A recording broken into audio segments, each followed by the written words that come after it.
يعني ايه دوالي؟ ويا ترى هي نوع واحد ولا اكتر من نوع؟ لو عايز تعرف اكتر عن الدوالي يبقى انت محتاج تشوف الفيديو ده.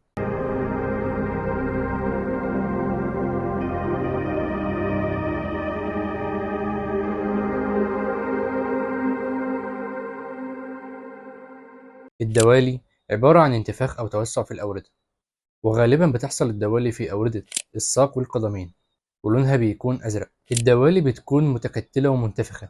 يعني ايه الكلام ده؟ ببساطة كده، لو قابلت حد عنده دوالي الساقين هتلاحظ ان الاوردة في المنطقة دي عنده بتكون مكلكعة ومنتفخة وبارزة تحت سطح الجلد مباشرة. والدوالي من أمراض الأوعية الدموية المنتشرة جدا في العالم، واللي بتحصل لناس كتير جدا. أسباب الدوالي: خلينا متفقين إن الدم بيمشي في الأوردة عكس اتجاه سريانه في الشرايين.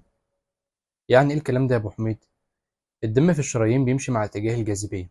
هيطلع دلوقتي واحد مذاكر تشريح كويس وهيقول لي: أنت يا أبو حميد نسيت الشرايين اللي راحة للمخ واللي راحة للمنطقة اللي فوق مستوى القلب، دي بتمشي عكس اتجاه الجاذبية. كلامك مظبوط، ولكن الجزء الأغلب من الشرايين بيمشي مع اتجاه الجاذبية. ده غير إن في قوة ضغط بتساعد على اندفاع الدم موجودة في الشرايين. طبعا قوة الضغط دي موجودة برضو في الأوردة، ولكن لو هنقارن الشرايين بالأوردة فقوة الضغط اللي موجودة في الأوردة ضعيفة جدا بالنسبة للشرايين. على الجانب الآخر الأوردة بتكون راحة للقلب وبتمشي عكس اتجاه الجاذبية. ولكن خلي بالك، أنا بتكلم عن الأوردة والشرايين اللي موجودة تحت مستوى القلب، لأن اللي موجودة فوق مستوى القلب الموضوع بيكون فيها العكس. القصة اللي قلتها دي كلها علشان عايزك تخلي بالك من نقطة معينة، وهو تأثير الجاذبية على الأوعية. الدوالي بتحصل إزاي؟ لما جدران الأوردة بتضعف ومع ارتفاع ضغط الدم في الوريد، ده بيخلي الجدران الضعيفة للأوردة يحصل لها تضخم. ولما الوريد بيتمدد الصمامات ما بتعرفش تحافظ على حركة الدم في اتجاه واحد، وده بيخلي الدم البطيء في الوريد يتراكم ويسبب تورم وانتفاخ والتواء في الوريد. والصمامات دي ربنا عملها في الأوردة لأن زي ما قلنا من شوية إن الدم في الوريد بيمشي عكس اتجاه الجاذبية، فالصمامات دي بتحافظ على إن الدم يمشي في اتجاه واحد وما يرجعش تاني. وكنا اتكلمنا فيديو سابق وعرفنا ليه الأوردة بتظهر في جسمنا باللون الأزرق.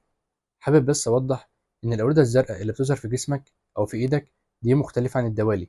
الدوالي حالة مرضية، إنما الأوردة الزرقاء اللي بتظهر في جسمك أو في إيدك دي حالة طبيعية موجودة عند أي شخص. ولو عايز تشوف الفيديو هيظهر لك في الأي اللي فوق. طيب يا أبو حميد، إيه الأسباب اللي ممكن تخلي جدران الأوردة والصمامات تضعف؟ على سبيل المثال: الشيخوخة، الوقوف لفترات طويلة، الوزن الزائد، الهرمونات، وإلى آخره.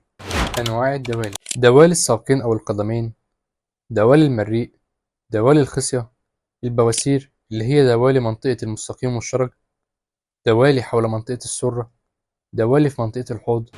إزاي تتجنب الإصابة بالدوالي؟ الدوالي من الأمراض المنتشرة واللي ممكن تحصل لأي شخص، ولكن لو اتبعت بعض النصايح ممكن تقلل فرص إصابتك بيها. تجنب الوقوف لفترات طويلة. حاول تخلي رجلك من فترة للتانية في نفس مستوى الجاذبية. يعني ايه يا ابو حميد امشي على راسي؟ لا، مش ده القصد. الفكرة مثلا لو انت هتنام على السرير حاول تسند رجلك على الحيطة بحيث ان هي تكون في نفس مستوى الجاذبية. حافظ على وزن صحي. تجنب التدخين. مارس رياضة حتى لو رياضة المشي. البس هدوم مناسبة. يعني ايه يا ابو حميد؟ يعني لو بتلبس حزام ما تضايقوش قوي على وسطك علشان ما تكتمش الأوردة اللي في المنطقة دي. الدوالي من الأمراض المنتشرة جدا بين الناس، واللي بتتفاوت بين شخص والآخر. يعني ممكن تكون عند شخص غير مؤثرة مش حاسس بيها بمعنى أصح، وعند شخص تاني صعبة جدا وممكن تعمل له مضاعفات خطيرة. فبكل بساطة اتبع طرق الوقاية اللي اتكلمنا عليها عشان تحافظ على نفسك. ولو أصبت بالدوالي وحسيت إن هي مؤلمة جدا روح لدكتور يكشف عليك علشان تعرف إيه العلاج المناسب ليها. وبس كده، سلام.